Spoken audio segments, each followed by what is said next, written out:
Bienvenue. Aujourd'hui, on va vous parler d'un sujet qui vous intéresse sans doute, c'est comment évaluer une idée de startup.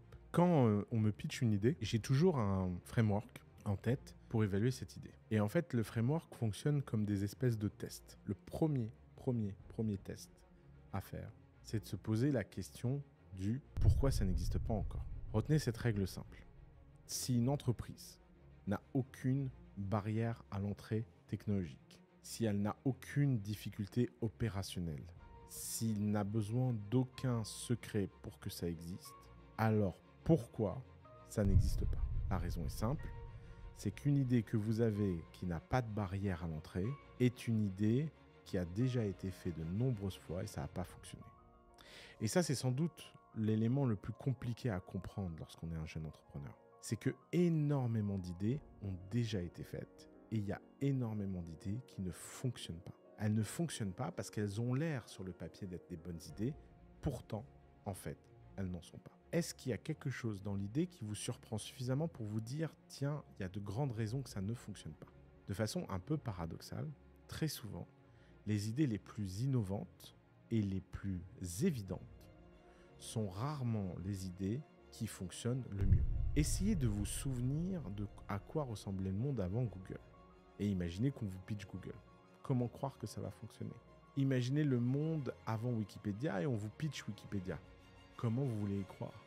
Imaginez le monde avant l'existence de Uber et qu'on vous pitch l'existence même d'une compagnie de taxi dans tous les pays, etc. Comment y croire? Ce comment y croire, c'est la force des startups. Les startups ne sont pas intéressantes parce que c'est des bonnes idées qui ont l'air bonnes. Les startups sont intéressantes parce que c'est des bonnes idées qui ont l'air mauvaises. En gros, on peut diviser le monde des idées en deux grandes catégories. D'un côté, les bonnes idées, de l'autre côté, les mauvaises idées. On a le cercle des mauvaises idées, le cercle des bonnes idées, et l'intersection des deux, c'est l'opportunité startup. Les bonnes idées qui ont l'air bonnes sont déjà faites par les grands groupes. C'est l'innovation incrémentale, c'est la concurrence évidente, c'est l'endroit que tout le monde a envie de valider pendant une réunion dans un grand groupe. A l'inverse, les mauvaises idées qui sont mauvaises, de toute façon, elles ne fonctionnent pas. Non.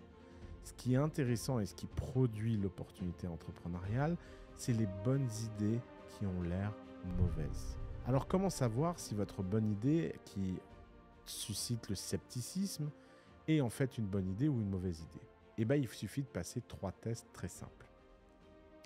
Test numéro 1. Est-ce que si vous passez 10 ans à travailler sur cette idée et que ça ne fonctionne pas, vous le regrettez? Par exemple, moi, je suis en train de lancer un studio de dessin animé. Si je passe les 10 prochaines années à travailler sur studio et qu'à la fin, aucun des films n'a fonctionné, je me dis, j'aurais pas pu mieux utiliser mon temps pendant ces 10 ans que ça. Pourquoi? Parce qu'il ne faut pas évaluer le potentiel d'une idée à son outcome probable, à savoir son résultat, mais bien au processus par lequel vous allez passer pour le construire. Est-ce que le voyage est plus important que la destination? Sans aucun doute dans l'entrepreneuriat. Et vous avez besoin d'avoir cette force pour créer en vous la détermination nécessaire à réaliser un projet. Ensuite, deuxième test. Est-ce que si ça existe, c'est évident que les gens le veulent? Beaucoup trop de gens font l'inverse. Ils créent quelque chose et se posent la question de qui le veut. L'entrepreneuriat, c'est le fait de faire quelque chose que les gens veulent. Et quand les gens veulent quelque chose dont ils n'ont même pas conscience qu'ils en voulaient avant de le vouloir, c'est là où vous avez cette fameuse traction client. Finalement, en tant qu'entrepreneur, votre but, ce n'est pas de convaincre les investisseurs, mais c'est de créer de la désirabilité, de créer de l'envie.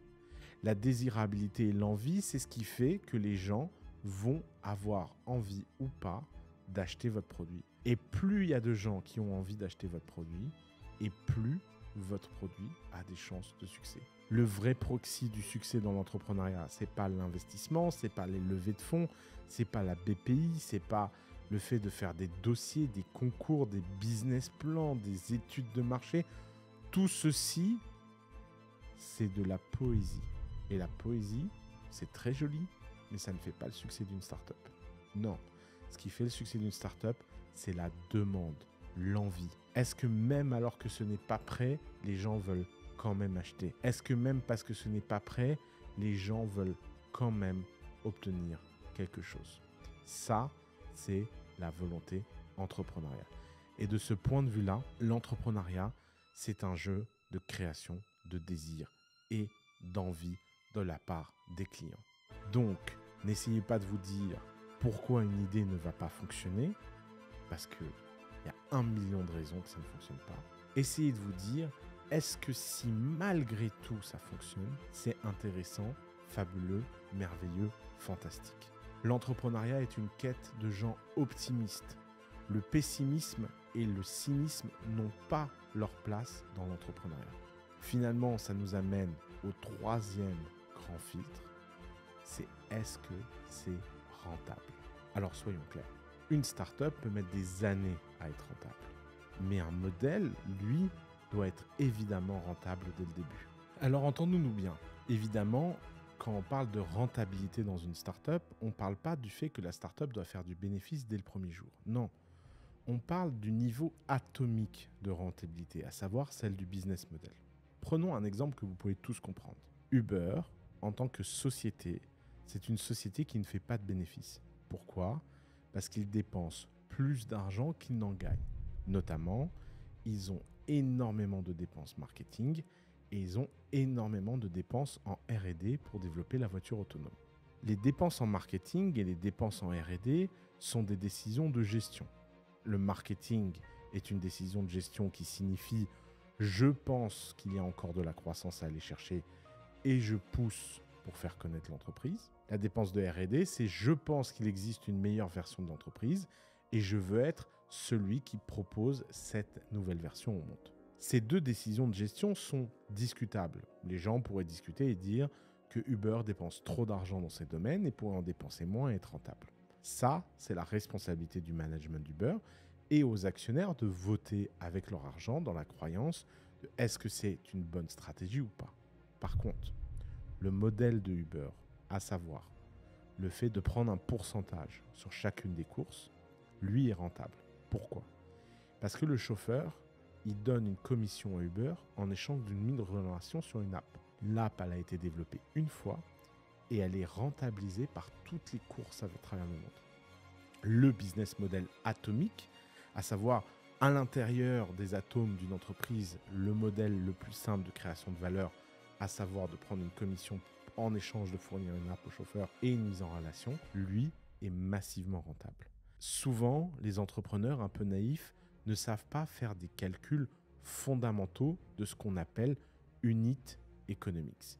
Les unit economics, c'est les briques fondamentales qui permettent de savoir qu'est-ce qui permet dans un modèle de créer de la valeur, de gagner de l'argent et de partager cette valeur au service de la croissance de l'entreprise.